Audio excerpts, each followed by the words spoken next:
हमारी धरती की कुल आबादी 700 करोड़ के आसपास पहुंच चुकी है। ऐसा लगता है मानो पूरी धरती में अब ऐसा कोई जगह नहीं बचा है जो हम इंसानों के पहुंच से दूर है। तो ऐसा नहीं है, अब भी कुछ ऐसे जगह हैं जहां लोग प्रकृति को चुनौती देने पहुंच जाते हैं। खतरनाक जगहों में सरवाइव करना, वापस जिंदा लौटना, ऐसे जाबाजों की कहानियों को इंटरनेट में काफ़ी देखा और पसंद किया जाता है, क्योंकि सर्वाइवल स्टोरीज़ में किसी तरह का कोई कंपटीशन नहीं होता। बस सर्वाइवर के दिमाग में ये चलता रहता है कि वो कैसे खुद को बाहर इस माहौल से ज़िंदा निकाल सके। तो चलिए जानते हैं टॉप सर्वाइवर्स की कहानियाँ। सर डगलस मॉसन 2 सालों तक इंसानों से दूर एंटार्कटिक में फंसे रहे। मॉसन एक ऑस्ट्रेलियन जियोलॉजिस्ट और एक्सप्लोरर थे। आज से करीब 100 साल पहले मॉसन अपने 2 साथियों मर्स, निनिस और कई सारे कुत्तों के साथ एंटार्कटिक कॉन्टिनेंट के अंदर 300 माइल तय कर साइंटिफिक डेटा जमा करने का सफर 1912 के दिसंबर के महीने में शुरू किया। ये तीनों लोग अपने सामान के साथ बेस से 480 किलोमीटर दूर पहुंच चुके थे। तभी निनिस, जो स्लेज के बगल में जॉगिंग कर रहे थे, अचानक 165 फीट गहरी दरार में गिर गए। उनके शरीर के वजन के साथ एक स्लेज, 6 सबसे ताकतवर कुत्ते, राशन, टेंट सभी चला गया, जिसके बाद निनिस को कभी देखा नहीं गया। मॉसन तुरंत ने वापस जाने का फैसला लिया। खाने की किल्लत होने की वजह से उन्हें मजबूरन बीमार कुत्तों को खाना पड़ा। बचे हुए अवशेष को वो बचे हुए कुत्ते को खिला देते थे। गुजरते वक्त के साथ उन्हें ये सब कुछ खाना सूट नहीं कर रहा था, जिस वजह से मर्स की भी जान 8 जनवरी 1913 को चली गई। अब अकेले मॉसन बच गए थे और उन्हें अकेले 100 माइल लंबा सफ़र तय करना था। दिन पर दिन गुजरते जा रहे थे। मॉसन और कमज़ोर हो गए और वो इस बीच एक दिन बर्फीली खाई में गिर गए, लेकिन किसी तरह से उन्होंने अपनी हार्नेस की मदद से खुद को वापस ऊपर पहुंचाया और किसी तरह से वो कैंप तक वापस पहुंचे। लेकिन बदकिस्मती से कुछ ही घंटे पहले उनकी नेविगेटिंग टीम अंटार्कटिका छोड़कर निकल चुकी थी और ख़राब मौसम की वजह से उनसे कांटेक्ट भी नहीं किया जा सका। और फाइनली एक्सपीडिशन के 2 साल बाद 1913 को उन्हें रेस्क्यू किया गया। मॉसन को सम्मान देने के लिए ऑस्ट्रेलिया के $100 नोट में उनकी फ़ोटो है और उन्होंने 1915 में अपने एक्सपीडिशन को होम ऑफ ब्लिज़ार्ड नामक बुक में लिखा है। एरन रैल्स्टन सरवाइव करने के लिए खुद के दाएं हाथ को ही काट डाला। ये घटना साल 2003 की है। रैल्स्टन उटा के ब्लू जैंट कैनियन में अकेले हाइकिंग पर गए हुए थे। इस सुनसान बीहड़ इलाके में आगे बढ़ने के दौरान एक बोल्डर गिरता हुआ रैल्स्टन के दाएं हाथ को जकड़ गया। वो उसी हालत में 5 दिनों तक सरवाइव करते रहे, इस उम्मीद के साथ कि कोई उन्हें देख लेगा और बचा लेगा। लेकिन कोई उन्हें कैसे बचा पाता? पहले तो ये एक सुनसान इलाका था और दूसरा, रैल्स्टन ने बिना किसी को बताए यहाँ पर हाइकिंग पर आए हुए थे। 5 दिन तक तो उनका खाना पानी चलता रहा, लेकिन जल्द ही ये खत्म हो जाएगा। ये रियलाइज होने के बाद उन्होंने दिल दहला देने वाला कदम उठाया। अपने पास रखे हुए छुरे से उन्होंने अपना हाथ काट दिया और उस खून से लथपथ हाथ के साथ वो लगभग 12 किलोमीटर लंबा यात्रा करने के बाद वो वापस गाड़ी तक पहुँचे, जहाँ से परिवार वालों को पता लगा और फिर इलाज शुरू हुआ। ये घटना कितना खतरनाक था ये हम इस बात से पता लगा सकते हैं कि इस बीच रैल्स्टन का कम से कम 15 केजी वजन घट गया था। साथ ही लगातार खून बहने के बाद भी वो कैसे बच पाए ये चमत्कार से कम नहीं। आज भी उन्होंने अपना माउंटेनियरिंग का शौक को पीछे नहीं छोड़ा है। वो एक हाथ के बलबूते पर हाइकिंग करते हैं और एक मोटिवेशनल स्पीकर भी हैं। एरन रैल्स्टन की जाबाज कहानी को 127 आवर्स नाम की मूवी में देख सकते हैं। जोस सैल्वाडोर अल्वारेंगा 438 दिनों तक पैसिफिक ओशन में गुम रहे, जो कि एक वर्ल्ड रिकॉर्ड है। 17 नवंबर 2012 को जोश अपने कोवर्कर एज़ेक्विल कोर्डोबा के साथ गहरे समुद्र में फिशिंग करने के लिए निकले थे। उन्होंने सोचा था कि वो आज शार्क, मार्लिन्स या जेलीफिश जैसी मछलियां पकड़ेंगे, लेकिन इनकी 7 मीटर लंबी बोट एक तूफान की चपेट में आने से भटक गई और ये तूफान 5 दिनों तक चलता रहा था। और इस तूफान की वजह से उनके नाव में रखा सारा सामान, साथ में चप्पू भी गुम हो गया और ना चाहते हुए भी अब उनका नाव हवा के सहारे आगे बढ़ रहा था। इतने बड़े प्रशांत महासागर में जोस और एज़ेक्विल फंस गए थे। किसी तरह से उन्होंने अपने मालिक से कांटेक्ट किया, लेकिन 2 दिनों की छानबीन के बाद वो लोग भी हार मान गए। रात दिन दिन रात होकर गुजर रहा था और उन्हें फंसे हुए 4 महीने हो चुके थे। वो लोगों को जो भी मिलता, मछली, कछुआ, समुद्री पक्षी को वो पकड़कर कच्चा खा लेते और बारिश के पानी को पीते थे। लेकिन कभी कभी तो उन्हें कछुए का खून या खुद का यूरिन भी पीना पड़ता था। इन सब से एज़ेकिएल इतना परेशान हो गया कि उसने भूखे रहने का फैसला ले लिया और चौथे दिन ही उनकी मौत हो गई। लेकिन मरने से पहले उस जोश से वादा लिया कि वो उसके शरीर को खाएगा नहीं। वादे के मुताबिक उसने एज़ेकिएल की लाश को छोड़ दिया और वो कई दिनों तक उसके नाव में ही पड़ा रहा।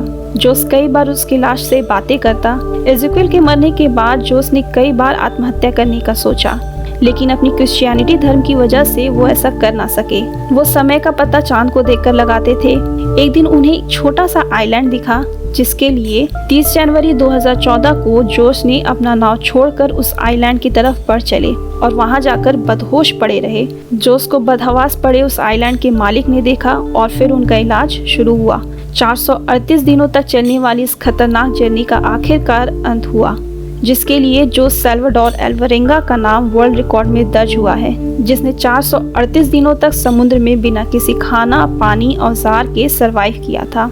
लेकिन अब जोस को पानी से डर लगता है। जूलियाने क्वेपेक फ्लाइट से गिरने के बाद 10 दिन तक अमेज़न के रेन फॉरेस्ट में भटकती रही। जूलियान, जो उस वक्त मात्र 17 साल की उम्र में हाई स्कूल से ग्रेजुएट होने के बाद अपनी मां के साथ पेंगुइना जा रही थी लैंसा की फ्लाइट से, लेकिन जर्नी के दौरान तेज आंधी और बिजली में फंसने के कारण जमीन से 3.5 किलोमीटर ऊंचाई पर ये फ्लाइट टूटकर बिखर गया।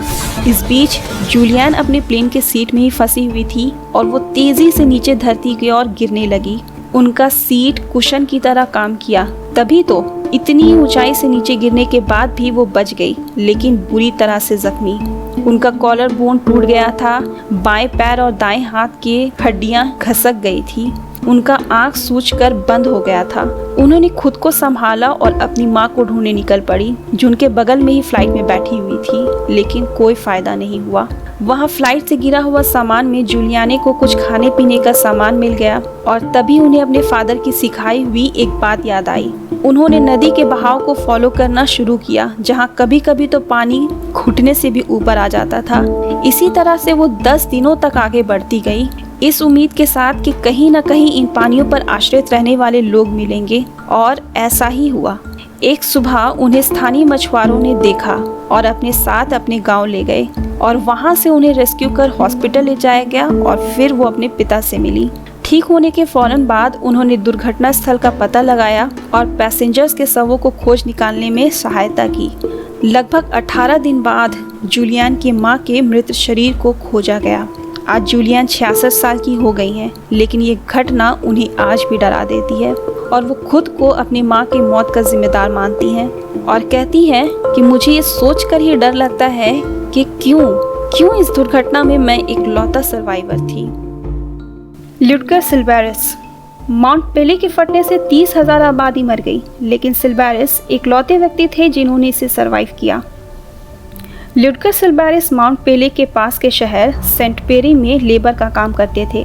7 मई 1902 को उनका किसी से पंगा हुआ या उन्होंने किसी का मर्डर किया, ये तो पता नहीं, लेकिन सज़ा के तौर पर उन्हें कालकोठरी में कैद कर देने का ऑर्डर हुआ, जो कि सिर्फ एक व्यक्ति के रहने के लिए जेल था। हवा आने जाने के लिए कुछ भी नहीं और दीवारें पत्थर की बनी हुई थी। और ठीक दूसरे दिन 8 मई 1902 को सुबह 7:52 में पेले ज्वालामुखी फट गई। दूर दूर तक आग और जहरीली गैस फैल गई, जिसने 1 मिनट से भी कम समय में सेंट पेरी शहर को नष्ट कर दिया। सभी लोग या तो जल गए या सफोकेशन से मर गए थे। वहां का तापमान 1000 डिग्री सेल्सियस तक पहुंच गया था। हादसे के 4 दिन बाद एक रेस्क्यू टीम वहां पहुंची और उन्हें सिल्वेरिस के रोने की आवाज आई। किसी तरह से टीम सिल्वेरिस तक पहुंची और उन्हें बचाया।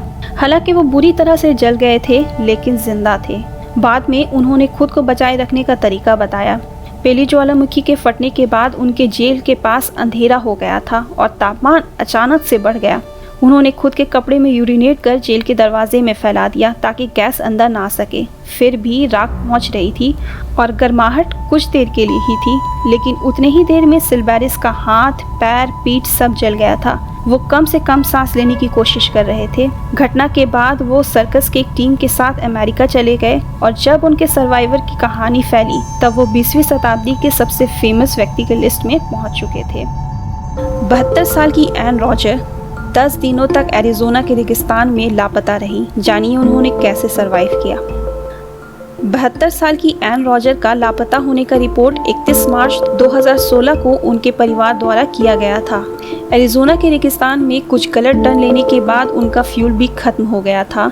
हालात तो तब और बिगड़ गई जब उनका सेलफोन भी रेंज से बाहर निकल गया था। उन्होंने गुम होने के पहली रात को अपनी गाड़ी के पास ही ठहरने का फैसला लिया और किस्मत से उनके पास कुछ गर्म कपड़े, खाना पानी था। इस वजह से पहला दिन तो उन्हें कोई दिक्कत नहीं हुआ, लेकिन दूसरे दिन उन्होंने ऐसा फैसला लिया जो लाखों लोगों की जान लेने का कारण होता है, अपनी गाड़ी को छोड़कर मदद की तलाश में आगे बढ़ना। किसी को भी इस तरह के कंडीशन में ऐसा नहीं करना चाहिए। रॉजर के गुम होने के चौथे दिन ही पुलिस उनकी गाड़ी तक पहुंच चुकी थी, लेकिन रॉजर तो वहां थी नहीं। वो लगातार आगे बढ़ते जा रही थी। हर रात वो खुद को गर्म रखने के लिए कुछ न कुछ जलाने का इंतजाम करती। पीने के लिए तालाब और कुछ खाने लायक पौधे भी उन्हें मिल गए थे। साथ ही वो रेगिस्तानी कछुए को रोस्ट कर खा रही थी। इस बीच पुलिस उन्हें ढूंढने के लिए ट्रैक कर रही थी। सेंट वाले कुत्ते को यूज किया जा रहा था और एयरक्राफ्ट भी। लापता होने के 9वें दिन जब हेलीकॉप्टर एरिज़ोना में रॉजर को ढूंढ रहा था, तब पायलट ने बड़े बड़े अक्षर में हेल्प शब्द देखा। पायलट को हेलीकॉप्टर को वहां लैंड करते वक्त लग रहा था कि वो एक डेड बॉडी को वापस ले जाएंगे, लेकिन ये सारी सोच गलत साबित तब हुई जब उन्होंने वहां रॉजर को अच्छे हालात में देखा और वो भी बिल्कुल ठीक थी। रेस्क्यू के बाद रॉजर ने कहा कि उन्होंने रेगिस्तान में सर्वाइवल का ट्रेनिंग लिया हुआ था और उम्र की इस पड़ाव में आज वो उनके काम आ गई। इन सभी खतरनाक जाबाजों में आपको सबसे खतरनाक सर्वाइवल स्टोरी किसका लगा? कमेंट कर शेयर कीजिए हमारे साथ। और हाँ, दूसरे वीडियोस की तरफ बढ़ने से पहले हमारे चैनल को प्लीज़ सब्सक्राइब कर लीजिए।